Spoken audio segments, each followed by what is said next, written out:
আসসালামু আলাইকুম। মেজর মুজাফফর গ্রেপ্তার হয়েছেন। শহীদ প্রেসিডেন্ট জিয়াউর রহমান হত্যাকাণ্ডের একমাত্র সাক্ষী, একমাত্র অভিযুক্ত ব্যক্তি যিনি জীবিত আছেন, তিনি শেষ ব্যক্তি মুজাফফর। তাকে গ্রেপ্তার করা হয়েছে। আমরা বিশ্বাস করি এটার সুষ্ঠু তদন্ত এবং বাংলাদেশের মানুষ যে ইতিহাস এতদিন ধরে জানেন না সেই ইতিহাস জানতে পারবে। তবে কিছু আশঙ্কাও আছে।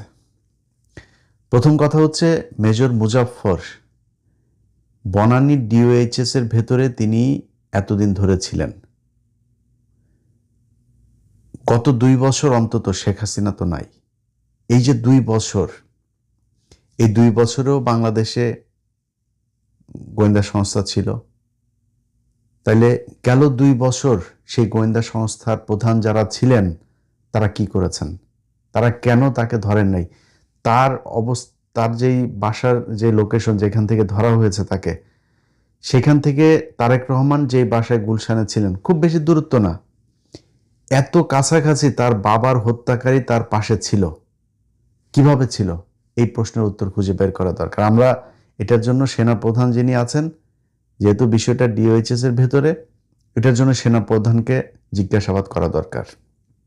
সেনাপ্রধান আজকে দাড়ি রেখেছে কয়টা, এই জন্য বাংলাদেশের মানুষ সব ভুলে গিয়েছেন। এইভাবে ভুলে গেলে কপালে বিপদ আছে আবারও।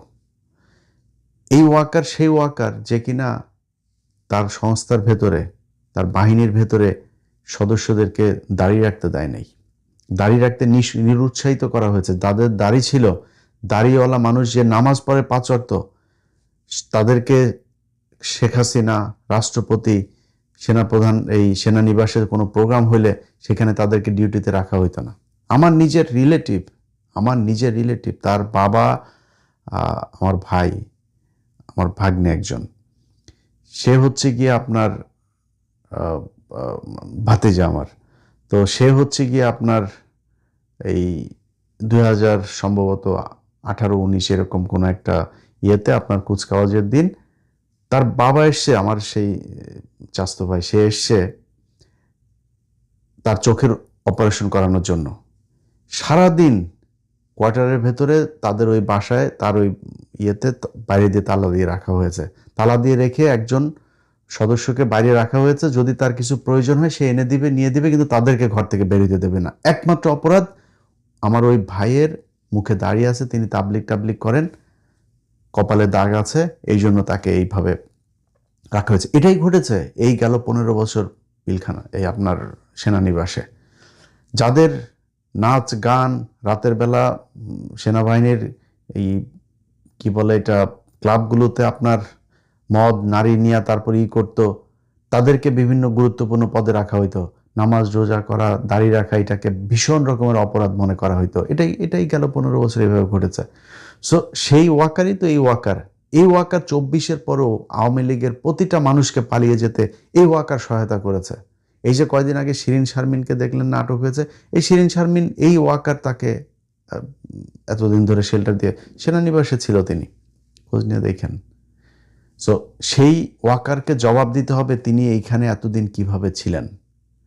আমার কাছে থাকা যে তথ্য, তিনি কলকাতায় আপনার 1981 সালে তিনি চলে যাওয়ার পর 96 পর্যন্ত তিনি ভারতে ছিলেন, এবং 96 পর্যন্ত ভারতে থাকাকালীন তিনি 2টা নাম ব্যবহার করেছেন, একটা বিপ্লব সরকার আর একটা হচ্ছে জয় ব্যানার্জি। এই 2 নামে তিনি বাংলাদেশে আসা যাওয়া করেছেন। এরপরে 96 সালে শেখ হাসিনা ক্ষমতায় আসার পর ভারত তাকে বাংলাদেশে দিয়ে দেয়, যাও তুমি, আর কোনো সমস্যা নেই। সে দিব্যি বাংলাদেশে থেকেছে, খেয়েছে, কোনো সমস্যা হয়নি এখনো পর্যন্ত। 5 তারিখের পরের 2 বছরও তিনি বাংলাদেশে থাকলো। বাংলাদেশ এই মুহূর্তে সিআইডি প্রধান, ডিজিএফআই প্রধান, ডিবি প্রধান, সবাইকে ধন্যবাদ যে তারা তাকে শেষ পর্যন্ত ধরেছে। এখন তার বিচার, এই বিচারটা আমি মনে করি না এত সহজ হবে করাটা। কারণ হচ্ছে তিনি এই পিলখানা হত্যাকাণ্ডে আপনার ডক্টর ইউনূসের সময়ে একটা স্বাধীন তদন্ত কমিশন গঠন হইল, সেটা তদন্ত করলো, রিপোর্টটা প্রকাশ করতে দেওয়া হলো না, সেই রিপোর্ট অনুযায়ী কোনো কাজও করতে দেওয়া হয় নাই। কারণ কি? কারণ হচ্ছে ভারত পিলখানা হত্যাকাণ্ডের সাথে জড়িত ছিল। আজকে মুজাফফর যে হত্যাকাণ্ডের কারণে তাকে গ্রেপ্তার করা হয়েছে, সেই জিয়াউর রহমান হত্যাকাণ্ডের সাথে ভারত সরাসরি জড়িত ছিল। এই কারণে তাকে এই বিচার করা এত সহজ হবে না। জেনারেল এরশাদ, তিনি জেনারেল মঞ্জুকে তার সময় খুব তড়িঘড়ি করে তারপর জেনারেল মঞ্জুকে হত্যা করা হলো। কারণ কি? জেনারেল মঞ্জু সবকিছু জানতেন, কিভাবে কি হয়েছে সেটার সাথেও ভারত জড়িত, তার হত্যার সাথেও ভারত জড়িত। অতএব এই ভারত জড়িত থাকার যে জায়গাগুলো, এই জায়গাগুলোকে ফাইন্ড আউট করতে গেলে নানান ধরনের সমস্যা আসবে। এখন আমরা শুনছি যে মুজাফফরকে সম্ভবত তাকে 24 ডিভিশনে পাঠানো হচ্ছে। কারণ 24 পদাতিক ডিভিশনে সে কর্মরত ছিল, এই জন্য তাকে সেখানে নিয়ে তারপরে কোর্ট মার্শাল করতে হবে, সেনা আইনে বিচার হইতে হবে। সেনা আইনে বিচার হইলে কি হবে? তারে আপনি বিদ্রোহের জন্য বিচার করবেন। কিন্তু এটা শুধু একটা বিদ্রোহের ঘটনা না, এটার সাথে বাংলাদেশের অনেক ইতিহাস জড়িত। তাকে রেখে আমি মনে করি যে আপনার একটা স্বাধীন একটা কমিটি তৈরি করা দরকার, যেটা একদম সার্বজনীন একটা কমিটি হবে। এটা করে তারপরে তাকে দিয়ে ইতিহাসের কোন কোন জায়গায় কোন কোন ঘটনার সাথে সে জড়িত, ভারত কিভাবে কেন তাদেরকে দিয়ে জিয়াউর রহমানকে হত্যা করিয়েছিল, এরপরে কি ঘটেছিল, মঞ্জুকে কিভাবে হত্যা করা হলো, কেন হত্যা করা হলো, এরশাদের সাথে এতদিন ভারতের কি কি ডিল ছিল, এরশাদকে দিয়ে কি কি করানো হয়েছে, এই পুরো ইতিহাস তাকে দিয়ে খুঁজে বের করা সম্ভব। যে কারণে এই ঘটনাটা শুধুমাত্র জিয়াউর রহমান হত্যাকাণ্ড কিংবা ওই সেনা বিদ্রোহ হয়েছিল ওই দিন 30শে মে, শুধু এটার মধ্যে সীমাবদ্ধ থাকলে হবে না। এটার জন্য আমি মনে করি তারেক রহমানকে আরো বেশি কি বলবো যে দায়িত্বশীল এবং সতর্কভাবে পদক্ষেপ নিতে হবে। আজকে সকালে দেখলাম যে তারেক রহমান, আমার দেশ পত্রিকা একটা নিউজ করেছে, সেখানে তারা পররাষ্ট্র মন্ত্রণালয়ের একজন ঊর্ধ্বতন কর্মকর্তার উদ্ধৃতি দিয়ে বলেছেন যে তারেক রহমান ভারত সফরে যাচ্ছে না। আমার জন্য আজকের দিনের সবচাইতে সুন্দর, সবচেয়ে খুশির খবর হচ্ছে এইটা। তারেক রহমান যদি ভারতে না যায়, এটা বাংলাদেশের জন্য, তারেক রহমান না বাংলাদেশের জন্য যেই যেই জায়গায় ভারতকে প্রয়োজন আছে তার অল্টারনেটিভ রাস্তা খুঁজে বের করা দরকার, এবং ভারতের সাথে সর্বোচ্চ সংকীর্ণতা দেখানো দরকার। তারেক রহমান যাবেন না, এটাও আমার কাছে খুবই সুখবর, এই দেশের জন্য একটা ভালো খবর। তো তারেক রহমান ভারতের সাথে করছে, মুজাফফরকে ধরেছে, 111-এর কুশীলব অনেককে ধরেছে। তার কাছে অনুরোধ থাকবে বিডিআর এর পিলখানার হত্যাকাণ্ডকে কেন্দ্র করে যারা জড়িত ছিল তাদেরকে গ্রেপ্তার করা, এবং যে নিরীহ বিডিআর সদস্যরা এখনো পর্যন্ত জেলখানায় আছে, প্রায় 450 মানুষ, তাদেরকে বের করে দেয়া। তাদের একটা বেঞ্চ গঠন করার জন্য তাদের শুনানি করা যাচ্ছে না। অতএব সরকারের কাছে অনুরোধ থাকবে বেঞ্চটা দ্রুত গঠন করে তাদের শুনানির ব্যবস্থা করে তাদেরকে ছেড়ে দেয়া। অনেকের 10 বছর আগে তার সাজার মেয়াদ শেষ হয়েছে, সেই মানুষগুলো এখন পর্যন্ত জেলখানায় আছে, তাদের প্রতি একটু সদয় হন। আপনার এই মুজাফফরকে আটকের সাথে ওইটার সাথে সম্পৃক্ত, কারণ ওইটাও ভারত ঘটিয়েছে, এইটাও ভারত। সো আপনি তাদের প্রতি সুবিচার করা উচিত। এই মানুষগুলো অপেক্ষায় ছিল যে হাসিনার যদি কোনোদিন পতন হয় তাহলে তারা মুক্তি পাবে। 2 বছর হয়ে গিয়েছে, 2 বছরে 4টা ঈদ তারা সেখানে পালন করেছে। তাদের প্রতি কোনো সরকার বিরোধী দল কেউই সদয় হয় নাই, এটা নিয়ে কেউ কথাও বলে নাই, এটা নিয়ে কেউ দাবিও তোলে নাই শক্তভাবে সরকারের কাছে। এখন পর্যন্ত সংসদেও কোনোদিন কেউ এটা নিয়ে কথা বলে নাই। অথচ উচিত ছিল 5 তারিখেই তাদের সবাইকে বের করে দেয়া। যারা জেনুইন হত্যাকারী তাদেরকে খুঁজে বের করেন, এটা সবাই জানে, তাদের বিচার করেন। এটা একটা। আর যেই ঘটনায় মুজাফফরকে আটক করা হয়েছে, সেই ঘটনাতেও আমি মনে করি যে 2 দিন আগে কনক সারোয়ারের ফেসবুক পেজে দেখলাম যে তারেক রহমান মাদারীপুরে গিয়েছেন, সেখানে তার গাড়ি বহরের উপরে পাথর, ইট বা কিছু একটা গাড়িতে নিক্ষেপ করা হয়েছে। তো যেখানে পাথর বা কোনো কিছু ঢেলা দেওয়া সম্ভব হয়, সেখানে তো গ্রেনেড মারাও সম্ভব। তাইলে সিকিউরিটিটা দেখভালের দায়িত্ব কার ছিল, কারা দেখেছে, কেন এই সিকিউরিটি লিকেজ কেন হইল, কেন এটা ধরা যায় নাই, কেন এটা নিয়ন্ত্রণ করা যায় নাই, এই জিনিসগুলো আমার মনে হয় আরও বেশি শক্তিশালীভাবে, আরও বেশি সুন্দরভাবে করা উচিত। কারণ হলো আপনার তারেক রহমান যখন ইন্ডিয়ার সাথে আপনার চোখ তুলে তাকাইতে যাবে, নিজের অধিকারের কথা বলবে, মানে বাংলাদেশে শেখ মুজিবের কিন্তু শেখ হাসিনারা যেগুলো বলে, শেখ মুজিবের কিন্তু সেগুলোর বাইরে কিছু গুণ আছে যেগুলোরে শেখ হাসিনা খারাপ বলে।